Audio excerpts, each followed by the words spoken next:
Intégral Placement, Cédric Decoeur, Guillaume Sommerer sur BFM Business. Et c'est Émeric Challier que l'on retrouve, président d'Oxfield Partners. Bonjour Émeric. Bonjour Guillaume, bonjour Cédric. Alors, bien évidemment, les marchés, ils ont vécu ces dernières heures au rythme des émergents et plus singulièrement de la Turquie. Et ils vont vivre désormais au rythme de la Réserve fédérale américaine. Comment est-ce que sur le marché obligataire, on jongle avec ces deux poids lourds sur le ring ? Alors on est vraiment en attente. La Réserve fédérale, on attend ce soir une annonce d'une réduction à nouveau de 10 milliards du plan de support, donc on devrait tomber à 65 milliards.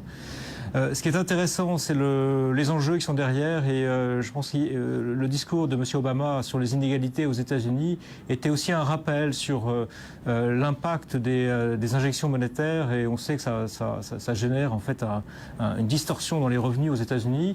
Donc sans doute ça met un peu de pression également sur la Réserve fédérale.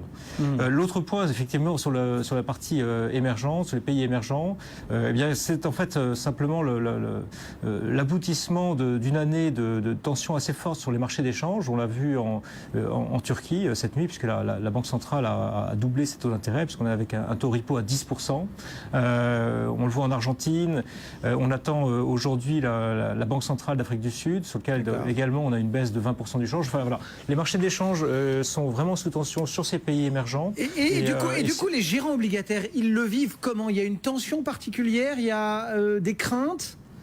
Alors oui, il y a des craintes, puisqu'en fait, depuis le début de l'année, on voit finalement les marchés émergents sous-performer, ils sont même en zone négative, et on voit un grand retour sur les marchés américains, sur le marché allemand, avec une très nette surperformance, et l'impact va jusqu'aux pays périphériques de la zone euro, puisqu'on voit l'Italie et l'Espagne sous-performer. Donc oui, il y a une crainte qu'il y ait des conséquences plus larges sur des pays, on va dire, plus stables, ou à la réputation plus stable en tout cas.